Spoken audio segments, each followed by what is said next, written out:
down the hammer and pick up the pencil. You're about to listen to the Savvy Radio Show.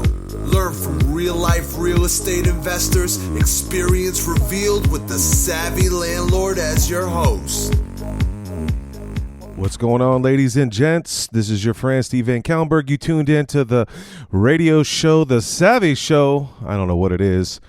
But listen, right out the gate, before we get started, you got to do things you don't want to do, even when you don't want to feel like it. Like this podcast right now has been on my list, and I don't feel like it. And so true success is doing when you don't want to feel like doing it. Now, in my mind, I start tripping, and because it's not going to be the best, or maybe it's going to be better later. That's the sign of procrastination, and you got to squash that as soon as possible. Here's the deal.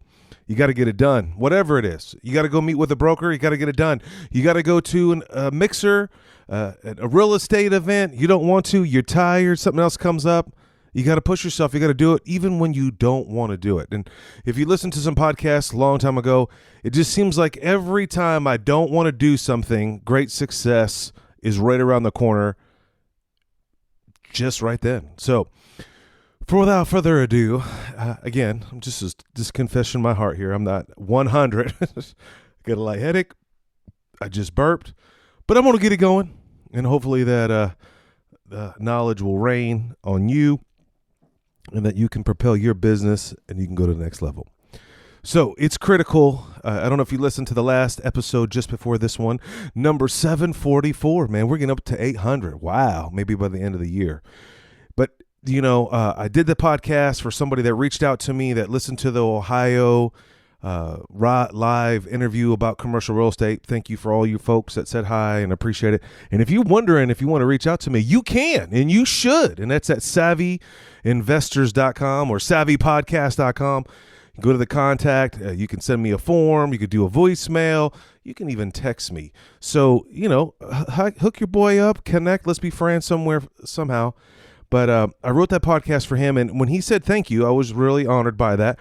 He says, man, I learned a lot, and I'm going to get critical on the language. And that's exactly correct. Before you meet with this broker, okay, before you get down and you finally connect with someone, you're going to have some understanding of the language so you can hang with the conversation. And I know this is emphasized over and over again, but you do not want to show your hand that you're uneducated and you don't know what you're doing. And B, why would I work with you?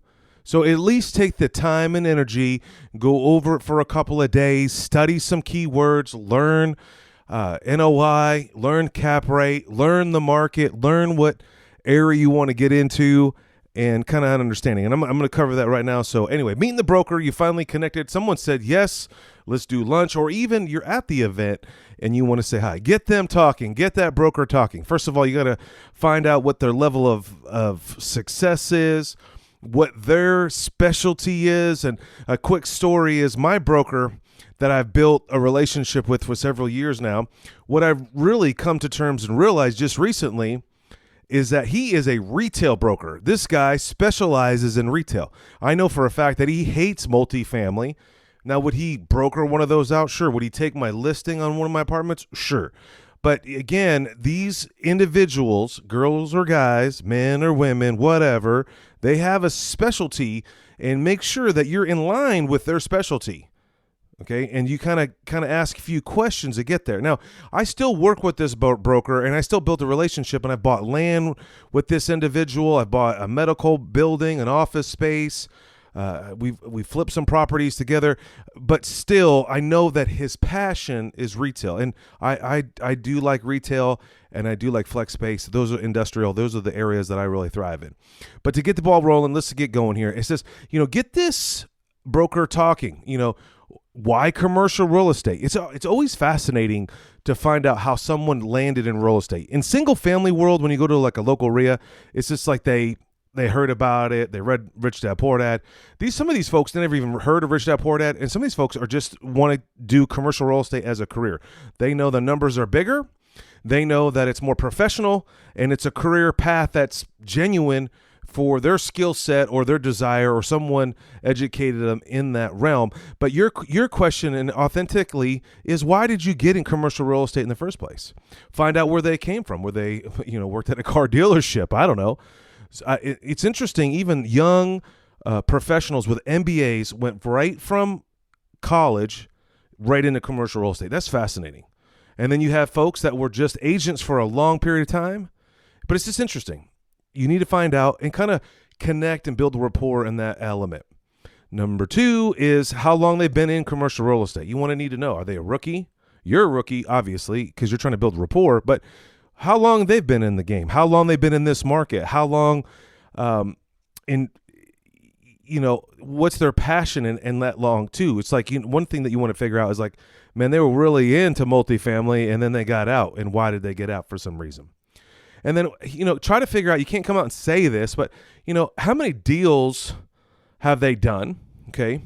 And what deals do they like? And can you give me an example, or tell me about a deal you like, tell me about your deal you didn't like. And you don't come out that at the beginning, but these are just some things to think about. And, I always ask this question, what deals do you like to close? And it's an interesting question to ask because it's fascinating how people respond to that. They kind of pause and then they rebuttal or whatever, back to it. And and then I say this too, I go, hey, what type of investor do you like to work with? And again, see if they all jive, see if they all connect together. Okay, now we're going into another one. So then the most important thing that you need to do, you as an investor, you stepping from single family or you just jumping into commercial real estate for the first time, you need to have your ducks in a row and you need to make some decisions before you get to this meeting of what are your parameters? What are you willing to buy? When someone asks me, what are you looking for? Anything that makes money. That is the most uneducated answer, that you can give to anyone. You sound like an idiot. Like you have no idea. Anything that makes money. Well, I'll buy it if it only cash flows. I mean, listen, you got to be smarter than that. You can't come out with this elusive ding-dong answer. You got to be specific, because when you're specific, you know what you're looking for, and you're going to attain that goal. That's just a basic principle in goals in general. I want to be a millionaire. Well, okay. When? How? So me personally, and I don't give generalities. I'm very specific. I say I'm looking for a warehouse space, and my budget is usually $1 million to $3 million. I mean, that's my sweet spot where I'm usually at, or something in $2-3 million. Now my sweet spot is about $2 million, $3 to $5 million. It just depends. I'm looking for a warehouse space. I like industrial. I wouldn't say warehouse per se. I would say industrial or retail. Of course, I will look anything that may serve a purpose. I love to get pre-lease stuff going. Triple net lease, of course, is the holy grail for everyone. And again, I'm not just spewing this stuff out. I'm kind of interacting.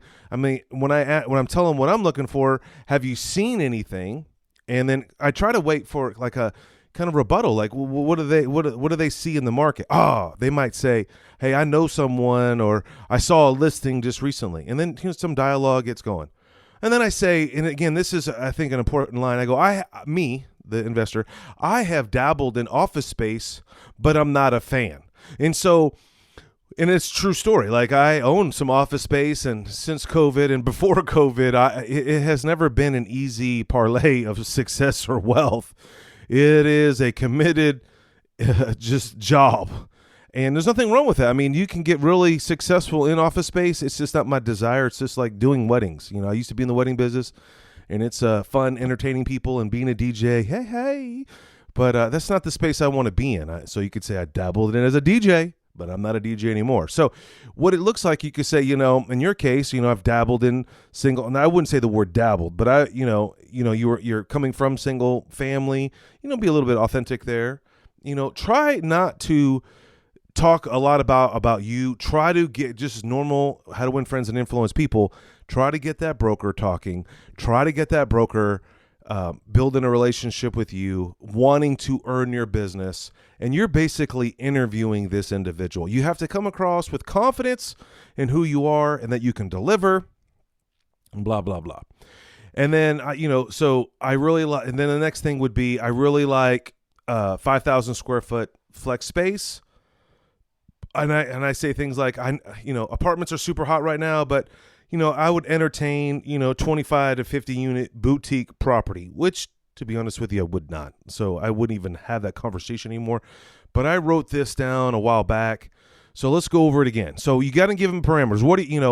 What am I, as an investor, what are you looking for and what's your budget? Now if someone asks me, I'm looking for retail space, triple net, obviously like everybody else on the planet, 3 million would be my number that I'm looking for. I have that much capital to deploy.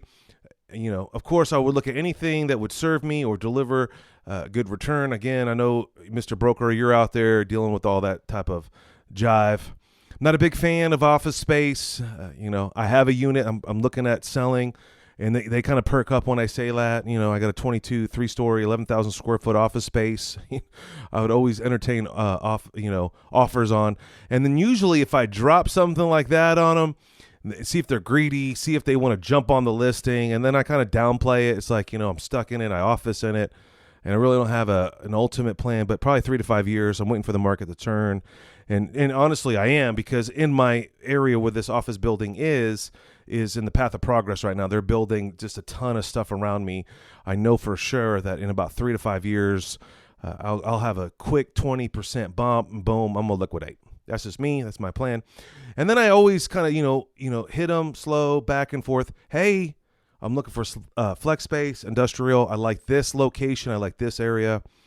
And that's it. And then I just learn the language. And then I ask myself as I'm communicating, just like dating, can I see myself with this broker? Can I trust this broker to call me back? Is this broker someone that's willing to have a long-term relationship? And is this broker nice enough to hold your hand, to kind of be your friend of sorts? And it's interesting. I just think it's important to kind of have an understanding of it's a relationship. And could you have lunch with this individual? Could you go the distance? I've had a broker before this, and we just didn't see eye to eye. He was a decent individual, but his lifestyle was just, I'm not saying that their lifestyle should be the same, but he was more of just accumulating, and just kind of burning through stuff. I'm looking for the long-term game, and the reason why I'm looking for the long-term game, because that broker one day, if you feed that individual, which you should, they should feed you, which they should. That's their job. There may be a time where there be just a very successful opportunity that is beyond our control, and I mean beyond my ideal, and that broker will probably deliver it to you if you have that long-term relationship. I think it's critical that you guys, you and your broker, that you can understand that they're going to be in a level of communication, that it's critical for your success. And, you don't want to find an individual that just like, it's all hype. They set you up maybe even on an auto drip campaign, but then they really are just farming you out. Farming and then just serving you, but they're not building a relationship with you. You got to make sure that during that process that the level of communication is high. You kind of have to pay attention and kind of hear the tone of confidence in you as an individual and from them. You got to have swag, but you can't have ignorance. And you got to be confident and comfortable who you are. If you're just starting out, it's okay. And hopefully this individual, they know they've been there somewhere before. They may be willing to help you hold your hand. But, I've been into some commercial real estate meetups, and there's some just huge guys that have been playing for 30, 40 years. They're doing $1 million a deal a day. They're just ballers. And then they don't want to talk to me. And that's okay. That's temporary. It's not forever. But you need to be comfortable in that situation. When you're talking back and forth with them, get impressed with them, but also impress upon them that you're impressive as too. It's just another level of mentality. Okay. That you are confident that they should be working with you and you should be working with them. You got to have some kind of a confidence there. Express some of the historical deals that you've done. And if you haven't done any commercial deals, maybe you can borrow someone else's. And maybe you were alongside, like there's a friend of mine that walked alongside with me when I purchased the Family Dollar. He was there, at the walkthrough, at the inspection, and I'd feel completely comfortable with him saying, yeah, I worked on that deal. It's with my partner. We did it together. And, obviously it's my deal, but still you may need to borrow someone else's credibility. And I've talked about this in extensive before, also in my book called Be the Bank. But sometimes that's the only way you can get in and build a relationship. Whatever it takes for them to take you as a legitimate investor who is relatively new, and that does have to come out right out front. But you want to get into this business, and you're willing to do whatever it takes to get in there. Okay, and and make sure that when you're borrowing someone else's credibility, that it's not like you're just boastful or bragging. It's just confidence, and you learned a lot through that opportunity. I learned a lot through Office Space. I'm telling you, I learned these key things, and maybe on the other side of the table, that broker comes back with some cool key points, and you guys can feed off each other, or him or her, whatever. And then, ask these questions, or they're in the back of your mind, what's their focus? What are they looking for? I'm involved with a franchise right now, and you would think that a franchise would want as many franchises as possible. Like Subway has like 5,000 stores, right? So they're dealing with, I'm assuming some Subway owners have 2 or 3 stores, but still 5,000. I mean, maybe they're dealing with 3,000 to 4,000 individuals as a franchise. In this franchise I've been talking to, they want 200 stores, but they don't want 200 franchisees. They would like for you to have 10 locations, and so they're only dealing with 20 investors or franchisees, okay? And so it just makes sense. You got to focus on what the broker is. An educated broker that's successful is usually working with maybe 5 to 25 investors or groups, and find out if they're working with hedge funds, find out where the money is for them, and see if that works within your plan and what your goals and objectives are. Also, before you get there with this individual, you want to look at what listings they have. Are they active? We talked about that in the episode before, but there's trade journals that talk about what the hottest transactions are in Oklahoma City. There's this thing called OK Talk. It's a website. So, what do you call it? A Facebook group or a Facebook company that just posts out stuff and deals and transactions. Find out if that broker has been involved in some of those. Also, I think a question that I always ask when I'm at one of these events is like, do they do property management? And I think it's interesting because it's not wrong, but it's also, if their organization's big enough, can they handle the volume? I mean, there's individuals that are 1 or 2 man shows, and they also are managing 30 or 40 other huge properties.